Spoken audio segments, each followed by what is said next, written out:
sa kalooban. Bakit sa kanya? Nasa pangalan na, nasa mukha pa. Ganda ka? Ganda yarn. Ito na, ang nagmamaganda at feeling diva. Ganda Wanda!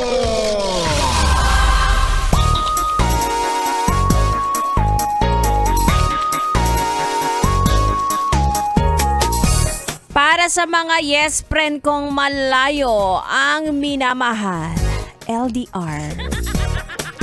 Para sa mga malalayo ang shorty. Oh, mag-alala. Gusto mo rin naman yan, di ba?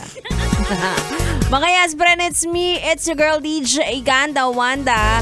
Kasama nyo na dito sa 101.1 Yes FM. Ikaw ba, yes friend? Papayag ka ba na nahanap mo na ang the one? Pero hindi mo naman siya nahahawakan.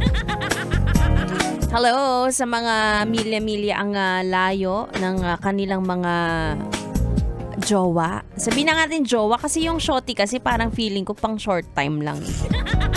Diba? Kaya nga siya tinawag na shorty kasi short time lang daw yun. Ewan ko. Pero grabe no, minsan yung mga LDR yan pa yung mas matibay na relasyon kesa dun sa mga malapit. Diba, nakakabilib kasi minsan dyan mo nasusubok na kapag ba malayo siya, siya pa rin ang tinitibok ng anek. Kapag ba malayo, hindi nakikita, hindi nahahawakan, pareho pa rin ba ang nararamdaman? Diba?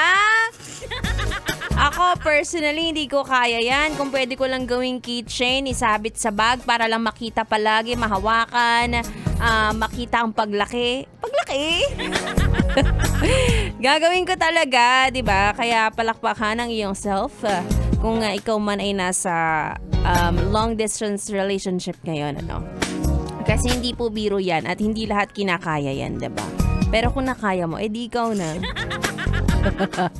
Yung iisa pa rin yung nararamdaman ninyo. Ay, naku. Kahit hanggang video ko lang. Grabe pa rin ang pundasyon ng inyong pagmamahalan. Alam nyo na may mga relasyon na mas nag-work kapag malayo sila sa isa't isa, 'di ba? At baka hindi pa tamang oras para kayo ay magsama sa iisang bubong. Alam niyo, masyado nyo na-enjoy yung buhay ng isa't isa na magkalayo. O, ito ginagawa ko. Marami na akong side quest ngayon. Sana ikaw din. Para kapag nagkita tayo, marami tayong pagkukwentuhan. Marami tayong ituturo sa isa't isa. Taray, ituturo. O yung iba naman, wala talagang choice. Kailangan maghiwalay dahil sa career, sa trabaho, konting tiis na lang. Naku, malalasap mo rin naman yan. Malalasap. Paghihintay lang talaga ang kailangan, diba? At maniwala sa pundasyon ng inyong pagmamahalin. Sige na nga, baka mamiss mo palalo. Ito na ang sign para tawagan mo ang iyong jowang malayo sa iyo. Sa mag-alala, malapit naman daw siya sa iyong puso. Tuloy muna natin ang ating tugtugan. Kasama niyo ako hanggang alas 9 ng gabi. Again, it's me, Ganda Wanda. Dito lang sa 101.1 Yes FM Solid.